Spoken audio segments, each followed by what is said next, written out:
¿Sí? Ok. Sí. Bueno, vamos a trabajar entonces a la luz de las guías. Les propuse 2 guías, una para el texto de Harp, una para el texto de Nino.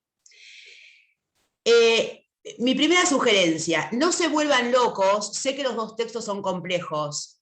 Trabajemos a la luz de esas guías, ¿sí? Para orientar nuestra lectura. Quiero en primer lugar decirles que del texto de Nino hay algunas cosas que vamos a limpiar. Nino se extiende mucho a la hora de trabajar el concepto de acto antijurídico, ¿sí? Entonces, síganme acá, en la página 173, Profe, sí.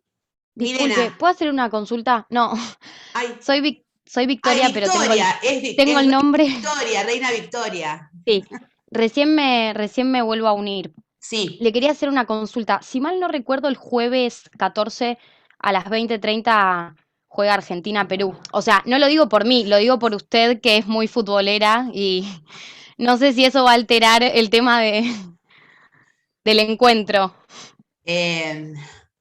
Bueno, a ver, déjenme revisar esa agenda, no, porque yo lo puedo ver tranquilamente el partido mientras ustedes rinden, Sí, por supuesto. pero Nil, no te voy a quitar el partido. Yo para recordárselo.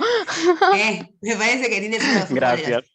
Bueno, déjenme entonces, me parece que lo más conveniente entonces va a ser correrlo al lunes siguiente, que sería el 18 de octubre, ¿verdad?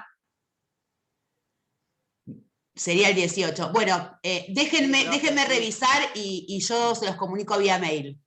Pero si no es ese jueves, Victoria, va a ser el lunes. Ok, perfecto. Gracias. Bueno, dicho esto, vamos a Nino, en la página 173. Fíjense que ahí comienza a desarrollar el concepto de acto antijurídico, ¿sí? Pero vamos a reducir este desarrollo porque me parece absolutamente innecesario. Entonces, vieron que empieza el desarrollo y aparece un titulito luego que dice primera definición en la 174. En la 175 hay un titulito que dice primera definición, acto antijurídico es... ¿Me siguen hasta ahí? Bueno, ustedes van a leer, atiéndanme acá, así no leen innecesariamente. Ustedes van a leer desde que comienza el punto 3, el concepto de acto antijurídico, hasta ese titulito. Ahí cortan la lectura. O sea, cuando empieza primera definición, después aparece una segunda, aparece una tercera, y aparece la definición de delito en la dogmática penal. Y sigue. Todo eso lo olvidan. Simplemente se quedan con las primeras líneas que yo les cité. ¿Sí? Esas 173 hasta la primera definición. ¿Quedó claro? O sea, de acto antijurídico entonces, leen desde el título de la 173, el concepto de acto antijurídico, hasta la 175, cuando comienza la primera definición. Lo demás no lo leen y además sugiero que no lo lean, porque ingresa en un campo...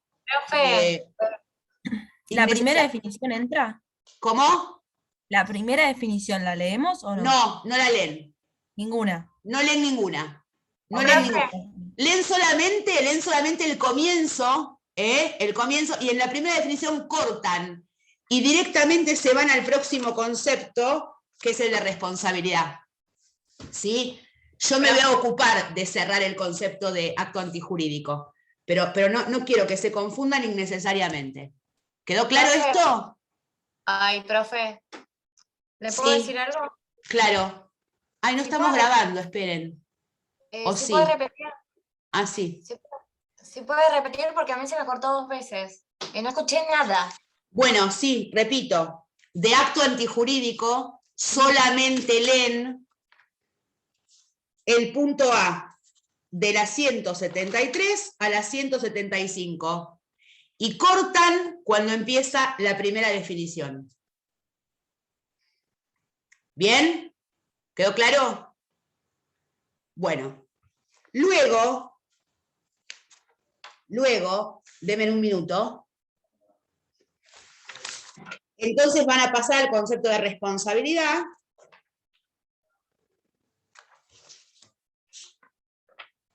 Ese lo leemos. Sí, después van a leer todo. Hasta la 209, cuando comienza el concepto de propiedad en particular, eso ya no lo leen. Cortan ahí el capítulo, no se lee más. ¿Se entiende? O sea, leen hasta la 209 cuando empieza el derecho de propiedad en particular. Eso ya no lo leen y no siguen leyendo. Cortan el capítulo ahí. ¿Ok? ¿Sí? Luego, si quieren, lo paso por mail, lo detallo por mail. Bueno, dicho esto, respecto al texto de Hart ahora. Respecto al texto de Hart, trabajen a la luz de la guía. ¿Sí? No se compliquen la vida. Vayan trabajándolo a la luz de las preguntas de la guía. ¿Sí? Que ahí vamos a armar el cuerpo necesario. Bueno, vamos a la primera guía que quiero, es la de Nino. Me gustaría que trabajemos la de Nino. No la vamos a trabajar en forma acabada, pero quisiera que recorramos un poquito las consignas, ¿sí? Para ver más o menos qué es lo que de ese texto nos tiene que quedar en claro antes de entrar en cada concepto. Esperen que yo la tengo abierta por acá. A ver, acá. Bueno, fíjense que la primera consigna dice ¿qué es un concepto básico en una teoría? El segundo dice ¿cuál es la función de la filosofía del derecho respecto a los conceptos básicos según el autor y su diferencia con teorías tradicionales? Este punto no lo trabajé la clase pasada y es importante. Vamos ahora al texto de Nino, página 165 tiene que ser. Bueno, veo muy poco, chicos. Sí, está muy chiquito este apunte. Pero cuando él comienza el capítulo 4, fíjense que en el último párrafo de la página 165 debe ser, si estoy leyendo bien, dice, voy a leer textual, dice, ¿cuál es la elucidación que corresponde a la teoría general del derecho respecto a los conceptos jurídicos básicos? La filosofía del derecho tradicional, bajo el rubro propiedad, sanción o derecho subjetivo, dedicaba poca atención al análisis del significado de estos términos y asumía la función de valorar, desde el punto de vista moral, los hechos o conductas que ellos usualmente denotan. La preocupación central no era, por ejemplo, ¿qué quiere decir sanción?, sino si la actividad de sancionar está éticamente fundada.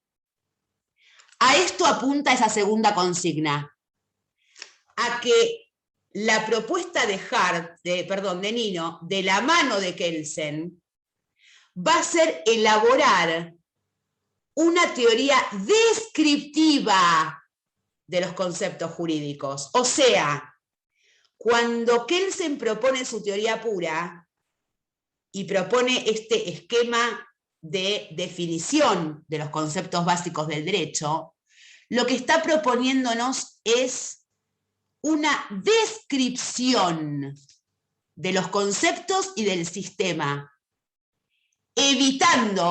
dejando afuera cualquier valoración. Esto va a ser capital para entender a Kelsen. O sea, los conceptos van a ser presentados en términos descriptivos, recuerden, en términos descriptivos, sin carga valorativa, a partir de enunciados cuya verdad sea por correspondencia. ¿Me siguen? O sea, no hay carga valorativa. Lo que dice Nino, que es cierto, es que hasta Kelsen, el análisis de los conceptos estaba muy vinculado o muy confundido con la valoración moral de estos conceptos. Y cuando aparece Kelsen, aparece entonces esta nueva idea de pensar, y esto tiene que ver con la época en la que Kelsen escribe, con la de pensar conceptos sin carga valorativa alguna. Ya vamos a ver esto especialmente, cómo influye en el concepto de acto antijurídico. ¿Sí? Esa era una nota que quería aclarar porque se me había olvidado en la clase anterior. Bueno, a ver, si yo les pediría que me expliquen lo siguiente, una consecuencia negativa pero prácticamente inevitable de eliminar la vaguedad del lenguaje ordinario es que se deba renunciar a que el esquema conceptual propuesto recoja todas las variantes y matices de los usos lingüísticos vigentes. ¡Apa! ¿Quién me explica? Esto, si pueden recordar nuestra clase anterior y mi escueta definición acerca de la forma de trabajar de la filosofía analítica. ¿Alguno lo quiere leer de nuevo el párrafo?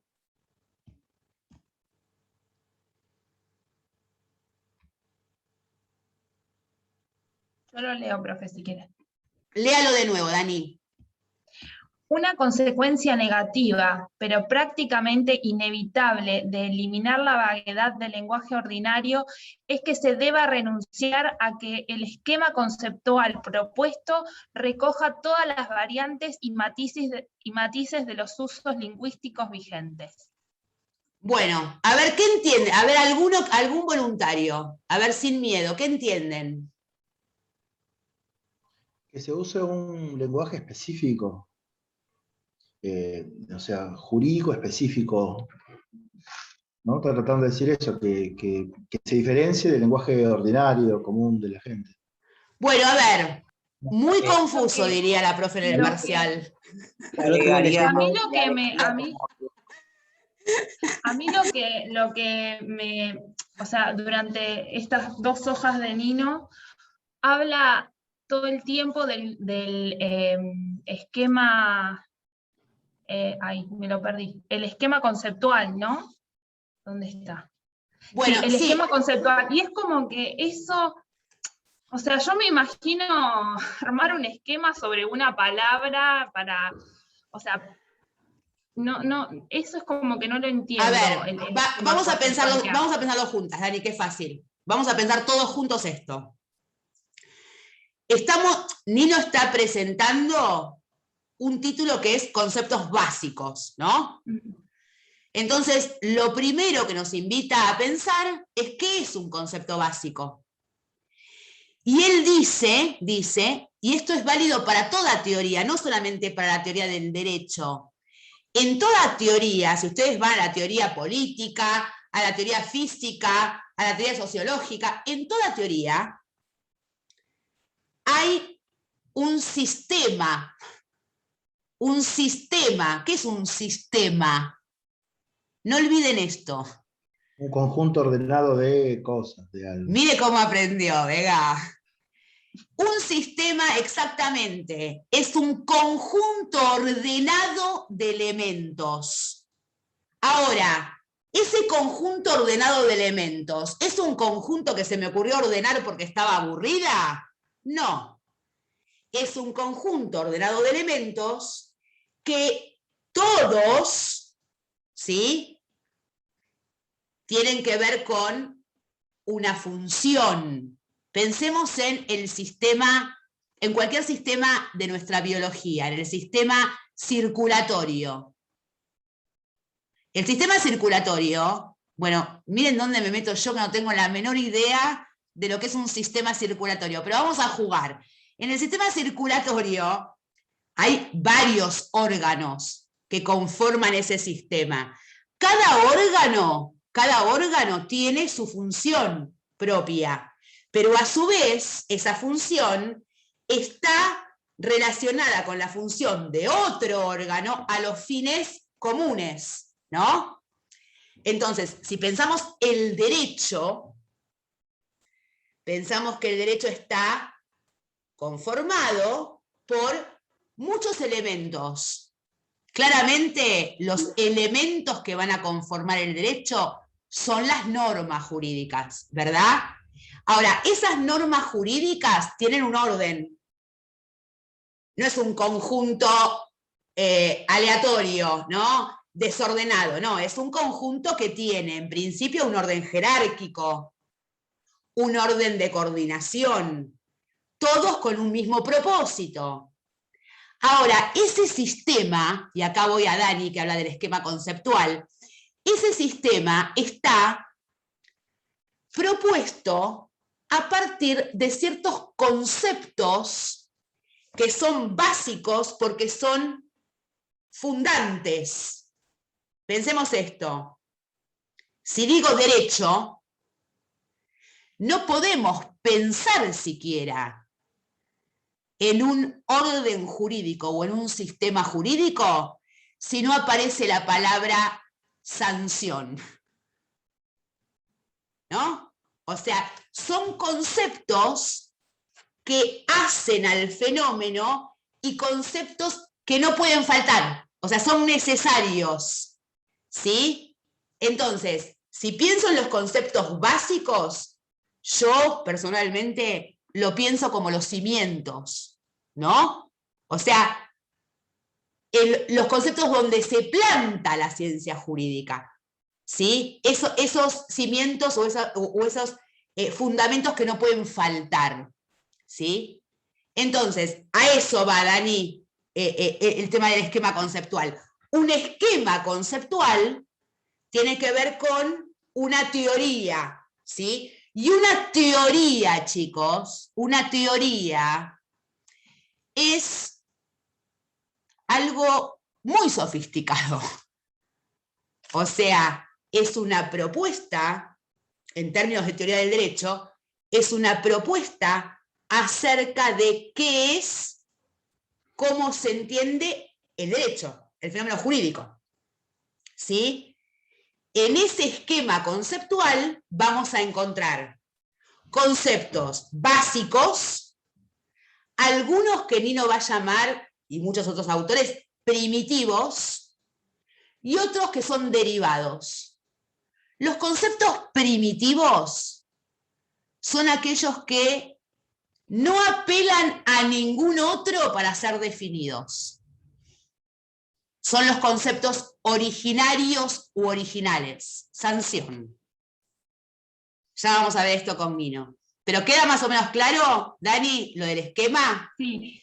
Lo importante, ¿saben qué es lo importante de esto? Lo importante es pensar que ese esquema conceptual es un sistema. O sea que una teoría, para ser teoría, tiene que proponernos un orden. Y si hablamos de la teoría del derecho, que hace teoría respecto a los conceptos jurídicos, ese esquema conceptual me tiene que proponer definiciones sobre esos conceptos, me tiene que explicar claramente las relaciones que hay entre conceptos, y también me va a ayudar a poder proponer tesis implícitas a la luz de la definición de esos conceptos. Ahora, cuando Rolando intentó explicar el párrafo, que yo le dije en el parcial, le pongo muy confuso, se acercó cuando habló de un lenguaje jurídico propio o técnico.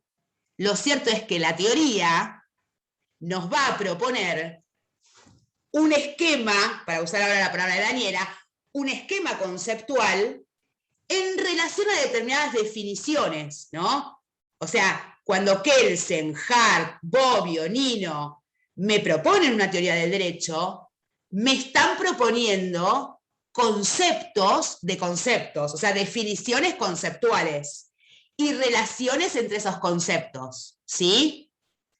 Ahora, cuando el párrafo habla de la vaguedad, ¿sí?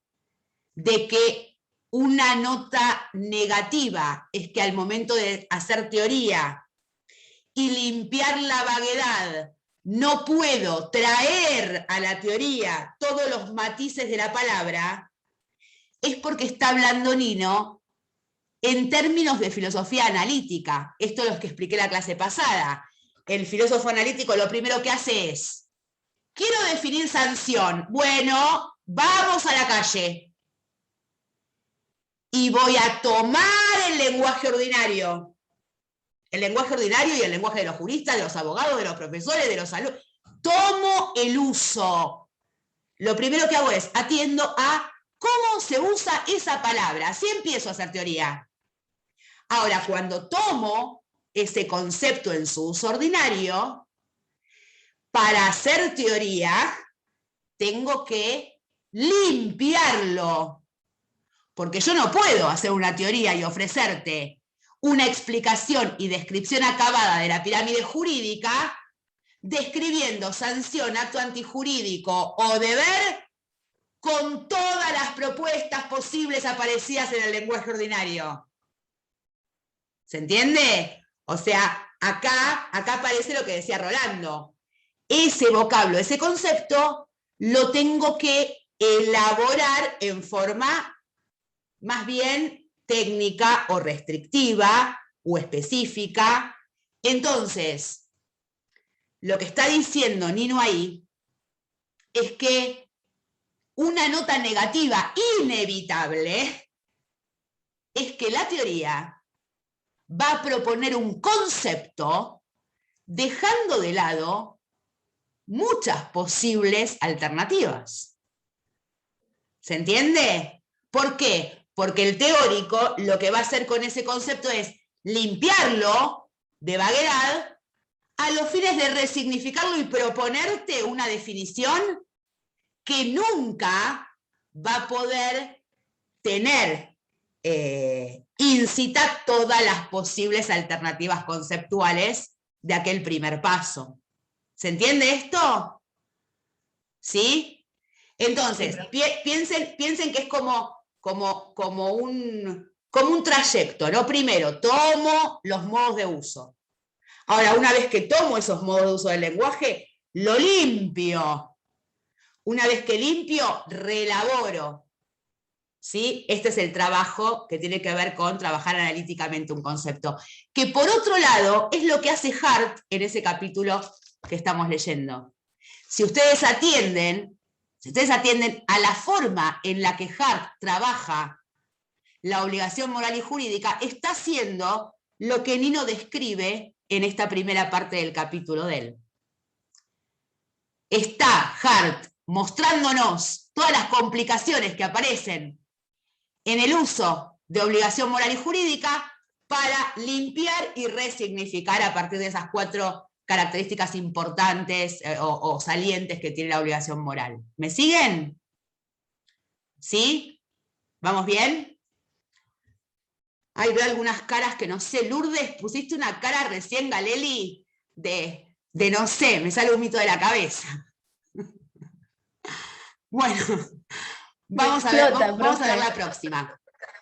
¿Cómo? Me explota la cabeza. Que no te explote tanto, che. Dale, no es para tanto. Bueno, fíjense que la quinta dice, defina interdefinibilidad. ¿Es condición necesaria para un sistema teórico? Esta es una palabra que me encanta. Pero que me encanta porque realmente si uno comprende lo que es la interdefinibilidad, también se acerca muy fácilmente a lo que es un esquema teórico en palabras de Dani.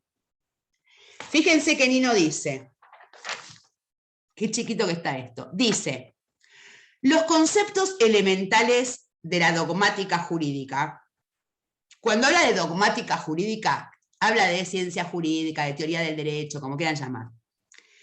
Los conceptos elementales de la dogmática jurídica, como los de la ciencia en general, no solo deben cumplir con esta exigencia, sino también reflejar ciertas relaciones internas. Se puede sospechar válidamente que las expresiones jurídicas elementales, tal como son usadas por los juristas y la gente en general, guardan entre sí cierta relación de interdefinibilidad.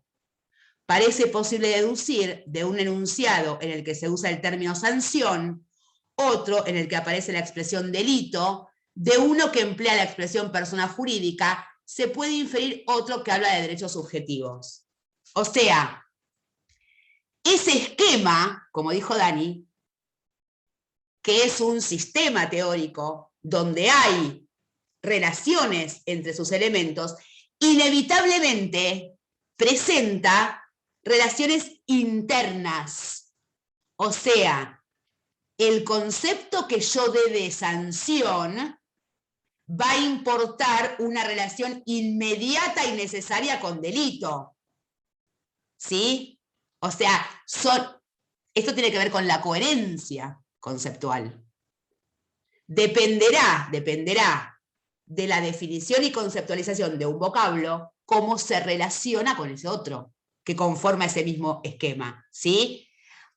No solamente sirve dar concepto, definir un vocablo. No, como estamos al interior de un esquema, de un sistema, estas definiciones tienen que ser coherentes, tienen que poder armonizar, ¿sí? Y entonces presentarse como, cuando hablamos de sistema, hablamos de coherencia necesariamente. Un sistema es coherente en tanto y en cuanto cada elemento cumple con su función a la luz de una función en general, pero dependen, hay una relación de independencia, porque cada elemento puede ser definido en forma independiente, pero de dependencia a la luz de ese sistema acabado. ¿Me siguen? A eso apunta la pregunta, que tiene que ver siempre con lo mismo, con esta idea de esquema o de sistema conceptual. ¿Sí? Bueno, a ver qué dice la otra. Bueno, esto ya lo hicimos. Bueno, me voy a detener en la octava. Dice, Nino sugiere un autor cuya propuesta fue sobresaliente en relación a la tarea de descripción de los conceptos básicos del derecho y su sistematización. ¿A quién refiere? ¿Implica esta teoría la ausencia de dificultades? Bueno, claramente Nino está refiriendo a Kelsen. Y también hay que decir que presentar a Kelsen como el autor, y me voy a levantar, me voy a poner de pie, presentar a Kelsen como el autor en términos de descripción del sistema jurídico, no importa decir que Kelsen está libre de críticas o problemas. En la teoría de Kelsen hay algunos problemas importantes y graves incluso. Pero si nosotros pensamos en la descripción de esos conceptos y ese sistema, después de Kelsen, ningún autor dejó de traer a Kelsen para esto. ¿Me siguen? O sea, Kelsen es el punto de partida de cualquier tipo al que se le ocurra hacer descripción de conceptos jurídicos. Puede ser que lo traigamos con cierta crítica respecto a la propuesta de él, pero partiendo de la crítica a la propuesta de él, ¿se entiende? O sea, es un antes y un después, si se quiere, en la teoría jurídica en términos de descripción. Por eso, lo que hace Nino, como tantos otros autores, es seguir a Kelsen en la elaboración y apuntar ciertas críticas. Por eso aclara que no está libre de problemas teóricos, los hay. Bueno, y después los invito a que, digamos, sinteticen cada uno de los conceptos básicos que propongo aprender, y en la última pregunta, profundizar esos conceptos a la luz de determinada nota. Esto no tenemos tiempo para hacerlo hoy. Lo que yo sugiero es que trabajen esto, porque el texto es un poquito largo, como para poder poner en común en la próxima. Les voy a decir una cosa, este tema es largo, y yo lo que estoy pensando, el jueves es feriado. ¿Qué día es hoy? Lunes. Este jueves es feriado. No, el lunes. Este jueves no, que era el profe. día del recuperatorio. Este tenemos jueves clase. no. ¿A quién me dijo que el jueves era feriado? No, el lunes, el feriado que El sería lunes, el profe. recuperatorio. Lunes y O viernes. sea que ahora no es son más el listo, me quedo re recuperatorio. tranquila entonces. Bueno, Después no. para el que ha leído a Nino, ¿hay alguna duda en particular? Dani, ¿está más fácil ahora después de la clase? ¿Sí? Necesitaba entender ese concepto que entendió? pregunté para poder volver a releer. Sí, sí. Usted, miren, una sugerencia, un tip, como se dice ahora. Yo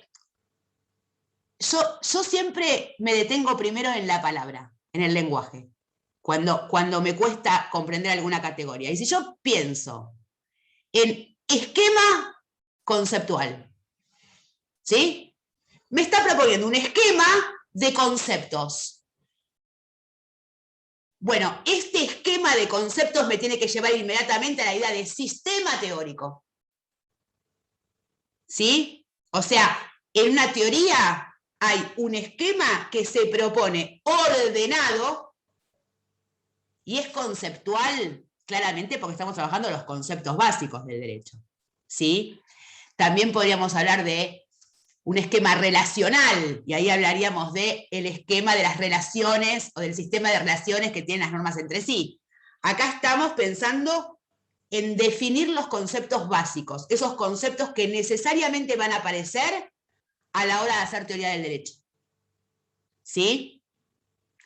Bueno, dicho esto, voy a pasar a Hart, porque este último punto, cuando lo llevo a proponer una síntesis de los conceptos y a profundizar, es algo que merece más tiempo. Pero vamos entonces a comentar brevemente la guía de Hart, que la tengo acá, ahí está. Deben un minuto. Bueno, acá acá me importa, fíjense que en la primera pregunta dice, explique lo siguiente. El tema principal de este libro es que son tantos los actos distintivos del derecho y tantas las ideas constitutivas de la estructura del pensamiento jurídico que requieren para su elucidación la referencia a uno o ambos de estos dos tipos de reglas, que su unión puede ser considerada con justicia, como la esencia del derecho. Fíjense que les pongo la página de referencia, porque eso viene, digamos, sigue una remisión a lo que son las reglas primarias y secundarias de Hart. ¿Se acuerdan que esto lo vimos juntos la clase pasada? La diferencia que había entre reglas primarias y reglas secundarias. Ahí, en ese párrafo, lo que me importa es que nosotros advirtamos que para Hart el derecho, el sistema jurídico, va a importar advertir esta combinación de reglas. ¿Sí? Recuerden las críticas de Hart a Austin, que aparece la regla en el lugar de la orden, ¿no? O sea, Hart va a proponer al derecho como un sistema de normas primarias y secundarias, pero atención, que en esas normas secundarias está el corazón jurídico, porque ahí está todo aquello que necesitamos y no tendríamos en una comunidad donde reinaran solo las normas de obligación. ¿Se acuerdan del ejemplo de quedarnos todos encerrados? ¿Lo puse acá ese ejemplo? Ay, me olvidé. No. ¿No lo puse acá? No que yo recuerde. Bueno, ya estamos en octubre, no jodan. Bueno, es un ejemplo que yo siempre doy, una pavada, pero... Esa específicamente no. Bueno, es un ejemplo cortito que nos da el tiempo. Cuando Hart critica a Austin porque entiende que está haciendo un absoluto reduccionismo y está pensando en la norma como acto y consecuencia de sanción, ¿no? Y se está olvidando de otro tipo de normas, y sobre todo las que organizan los poderes del Estado. Él pone varios ejemplos en su libro, pero a mí se me ocurre siempre uno. Supónganse que nosotros en este momento somos 48. Supónganse que nos quedamos encerrados en una casa, los 48. Bueno, no podemos salir, estamos encerrados. Seguramente entre nosotros algunas normas aparezcan como obvias. Ejemplo, ninguno va a matar a otro porque sí, y si uno mata a otro, la mayoría va a tener un sentimiento de rechazo, ¿no? O sea, está re loco, ¿qué le pasa? O sea, habría normas a partir de nuestra moral positiva que nos guiarían, pero supónganse que las cosas se empiezan a complicar porque resulta que hay una heladera con comida que se acaba. ¿Quién come? Entonces yo aparezco y digo, yo como, porque yo soy la profe. Y otro viene y me dice, ¿a mí qué me importa que sea la profesora? Acá estamos en condición de igualdad, querida, nos quedamos todos encerrados, tenemos que comer todos. Bueno, se nos ocurriría alguna distribución, si hay comida suficiente, si no, ¿qué hace? O sea, en una comunidad un poco compleja, esas reglas primarias de obligación, lo que podemos o lo que no podemos hacer, las reglas primarias en términos de Hart, no parecen suficientes porque siempre hay un eventual conflicto. ¿Me siguen? O sea, si nos quedamos los 48 encerrados, primero, ¿qué se puede y qué no se puede hacer? ¿Cómo sabemos esto? ¿Cómo sabemos qué se puede y qué no se puede? Acá Hart entonces dice, hola, norma secundaria de reconocimiento. Si hay un conflicto, ¿quién decide? ¿Cómo lo resolvemos? Hart dice, hola, norma secundaria de adjudicación. Si el tiempo sigue y necesitamos nuevas leyes para poder convivir, ¿qué hacemos? Hart salta y dice, norma secundaria de cambio. O sea, en cualquier comunidad compleja, las meras normas de obligación, de prohibición y permisión, no son suficientes para una vida comunitaria exitosa. En primer lugar, porque necesitamos saber de antemano qué normas nos rigen. Acá aparece la norma de reconocimiento. No vamos a profundizar en la teoría de Hart, pero es importante entender que Hart lo que viene a proponer es poner el ojo, el acento, el resalte en la institucionalidad. ¿Se entiende?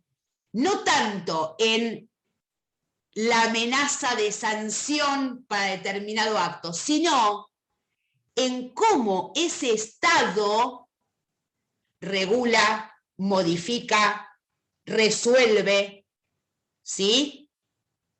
Este es, digamos, por eso él dice en un momento, se nos va a cortar. Bueno, se nos corta. Nos vemos el día lunes, no. ¿Cómo era? Jueves. El Lunes jueves, no, lunes. profe. El jueves, este jueves Ay, hay el clase. jueves, perdón. Ay, ya me mareé. Jueves Bueno, 7. el jueves a las 8 nos vemos todos, de nuevo. Trabajen a la luz de las guías estos dos textos, ¿sí? A ver si el jueves lo podemos, no les digo que cerrar,